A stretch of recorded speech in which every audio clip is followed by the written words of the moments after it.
샬롬 4월 26일 매일 말씀 묵상입니다. 한 주간도 주님 안에서 평안하셨는지요? 금요일 아침이 밝았습니다. 오늘도 주님께서 주시는 새 힘과 능력으로 오늘 하루 모든 것들을 잘 감당해내시는 저와 여러분 되시길 소망합니다. 오늘은 지난주에 이어서 연약한 자에게 나타나신 메시아에 대한 말씀을 함께 나누기 원합니다. 오늘 본문 말씀은 마태복음 28장 1절에서 10절 말씀입니다. 제가 봉독하겠습니다. 안식일이 지나고 이레의 첫날 동틀 무렵에 막달라 마리아와 다른 마리아가 무덤을 보러 갔다. 그런데 갑자기 큰 지진이 일어났다. 주님의 한 천사가 하늘에서 내려와 무덤에 다가와서 그 돌을 굴려내고 그 돌 위에 앉았다. 그 천사의 모습은 번개와 같았고 그의 옷은 눈과 같이 희었다. 지키던 사람들은 천사를 보고 두려워서 떨었고 죽은 사람처럼 되었다.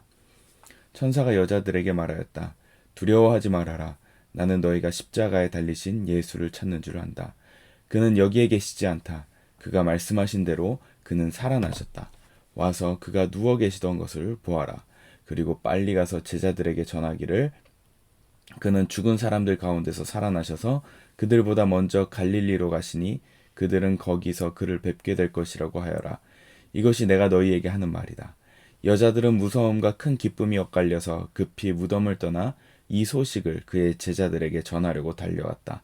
그런데 갑자기 예수께서 여자들과 마주쳐서 평안하냐 하고 말씀하셨다. 여자들은 다가가서 그의 발을 붙잡고 그에게 절을 하였다. 그때 예수께서 그 여자들에게 말씀하셨다. 무서워하지 말아라. 가서 나의 형제들에게 갈릴리로 가라고 전하여라. 그러면 거기에서 그들이 나를 만날 것이다. 아멘. 네, 오늘 본문 말씀은 부활하신 예수님 앞에 가장 먼저 등장한 여인에 대한 이야기입니다. 그 주인공은 바로 막달라 마리아입니다. 막달라 마리아는 예수님의 죽음을 그리고 부활을 가장 처음으로 그리고 끝까지 남아서 예수님의 죽음을 기다렸고 또 부활을 경험했던 여인입니다. 이 막달라 마리아는 7귀신이 쫓겨난 그 여인으로서 누가복음에 기록되어 있고, 그리고 지금은 예수님께서 부활하신 것을 본 여자 제자라는 것을 알 수 있습니다. 성경에서는 여자 제자들에 대해서 언급되지는 않지만 여러 이야기 정황들을 살펴볼 때 그때 당시 여인들을 이끄는 제자의 리더들이 있었던 것을 알 수 있습니다. 그 중에 한 명이 막달라 마리아인 것 같습니다. 이름 속에도 그것이 등장하는 이유가 막달라 마리아라는 뜻이 막달라라는 뜻은 히브리어로 미그달이라는 단어에서 온 아람어인데 기둥이라는 뜻입니다. 즉 7귀신이 쫓겨난 그런 천한 여인이었지만 나중에는 기둥처럼 여인들을 그리고 사람들을 이끌었던 리더였던 것을 알 수 있습니다. 그런데 아무런 보잘것없는 이 여인에게 예수님께서 나타나시고 왜 처음으로 그 여인에게 부활 소식을 알리셨을까요? 메시아의 위로에 대해서 지난주에 나누었는데 예수님께서는 부활하는 순간부터 가장 천한 한 존재로에게 등장하심으로 그분의 부활을 알리셨다는 것입니다. 바로 우리에게도 하나님께서 가장 연약하고 천하고 보잘것없는 순간에 찾아오셔서 그분의 부활하심과 그분의 능력을 보여주시길 기뻐하신다는 뜻입니다. 특별히 여자들은 당시에 사회적으로 힘이 없고 법적으로도 그들의 증언이 채택되지 않는 그런 상황에 있었습니다. 만약 그때 당시에 부활이 거짓이었다고 사람들이 거짓말이라고 믿도록 하는 그런 음모들이 있었습니다. 오늘 본문 말씀에도 이후에 등장합니다.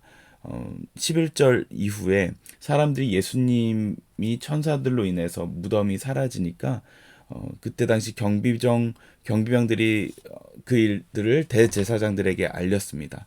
11절 12절에 보면은 장로들이 의논해서 군인들에게 돈을 많이 주면서 그의 제자들이 밤에 와서 우리가 잘 때 그를 도둑질해 갔다라고 사람들에게 말하라라고 이렇게 음모를 펼치는 말씀이 등장합니다.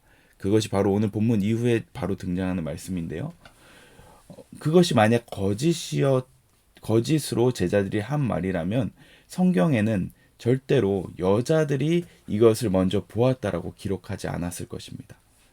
오히려 가장 연약한, 심지어 증언으로 채택될 수 없는 여인들에게 예수님께서 먼저 등장하셔서 그분이 부활하셨다는 사실이 거짓이 아니라는 것을 오히려 역으로 증명하는 사건인 것입니다. 여인들, 만약에 부활이 조작이었고 거짓이었다면 제자들은 절대로 성경에 예수님의 부활을 여인들이 먼저 보았다라고 기록하지 않았을 것입니다.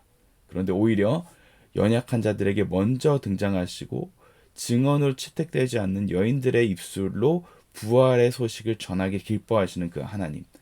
그 하나님은 바로 우리의 연약한 가운데서도, 우리의 부족함 가운데서도 그분이 의도하신 바가 있다면 결국은 그 사람을 통해서 그분의 뜻을 이루게 되실 거라는 것을 우리에게 말씀해 주고 있습니다. 그러므로 하나님께서 들어 쓰시는 사람들은 그들의 어떤 능력이나 어떤 조건이나 어떤 배경이나 이런 것들을 사용하시는 것이 아니라 하나님께서 예정하셔서 그분의 뜻을 정하신 사람들을 통해서 그분의 뜻을 펼치신다는 것입니다. 저와 여러분 가운데도 연약함 가운데 있고 부족함이 있고 내가 과연 하나님의 일을 할 수 있을까라는 그런 스스로에 대한 의문이 생길 때도 있으시겠지만 하나님께서 이 여인들을 통해서 그분의 부활 소식을 전하셨다는 것을 보시면서 희망을 가지고 연약한 자들을 쓰신다는 것을 믿고 하나님께 자신의 삶을 내어드리시길 소망합니다. 그렇게 나아갈 때 우리는 더 이상 내 연약함을 가리기 위해서 내 스스로를 증명하려 할 필요도 없고 내 스스로를 포장할 필요도 없습니다.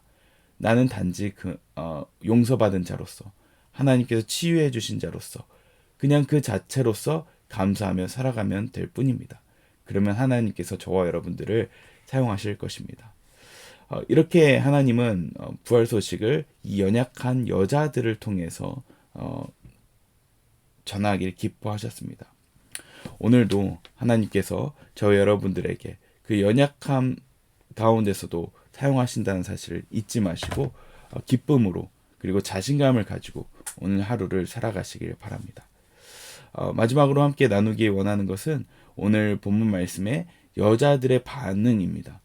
이 여자들이 예수님을 만났을 때 느낀 이 반응은 바로 무서움과 큰 기쁨이었습니다. 이것이 바로 우리가 하나님을 만났을 때 경험하는 감정입니다. 결국 두려움, 경외심 또한 기쁨과 즐거움인 것입니다. 우리가 하나님께 경외심을 느끼고 또 그분이 주시는 기쁨과 즐거움을 경험할 때 우리는 세상 그 어떤 것보다 큰 만족과 행복을 경험할 수 있습니다. 소요리 문답 제1문답에도 이렇게 기록되어 있죠. 사람의 제일 되는 목적이 무엇인가?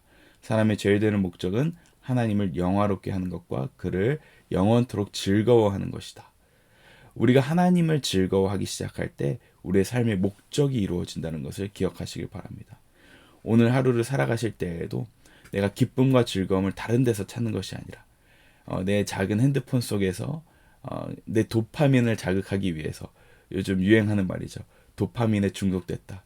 이 쇼츠나 영상이나 SNS를 통해서 느끼는 그 순간순간의 즐거움에 중독되어 있는 이 세대인데, 그 중독된 그 짧은 즐거움을 찾는 것이 아니라 잠시 핸드폰을 내려놓고 버스를 탈 때에든 누군가를 기다릴 때에든 잠시 앉아서 하나님을 깊이 묵상하시길 바랍니다.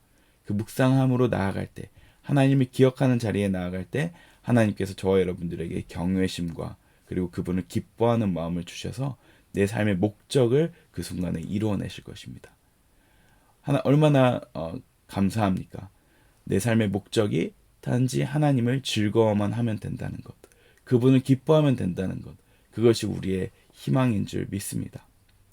오늘날 자아 숭배교 10계명으로 지난 예전 설교에 말씀 나눴듯이 제1계명이 내가 행복하면 된다라는 계명입니다. 당신의 최고 목적은 당신을 영화롭게 하고 영원히 자신을 즐거워하는 것이니 늘 그 목적에 맞게 행동하라. 내가 즐거운 것만 찾기 시작하면 결국은 공허해지고 무력해지고 우울해질 뿐입니다. 오히려 우리는 나를 잊고 나는 죽고 예수님으로 살아갈 때, 그리고 예수님이 내 안에 살아계심을 묵상하고 기억하고 그분을 즐거워할 때 우리 가운데 삶의 기쁨과 행복이 넘쳐날 줄을 믿습니다.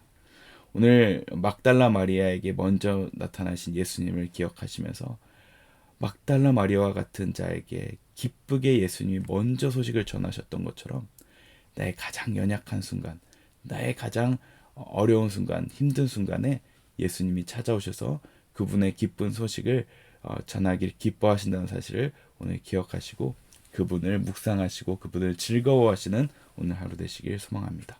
기도하겠습니다. 사랑의 하나님 감사합니다. 저의 어떠한 모습 때문에 저를 선택하시고 저희를 의롭다 하시고 영광롭게 하신 것이 아니라 오직 전적인 당신의 은혜로 우리를 선택하시고 의롭다 하시고 영화롭게 하신 그 하나님을 찬양합니다.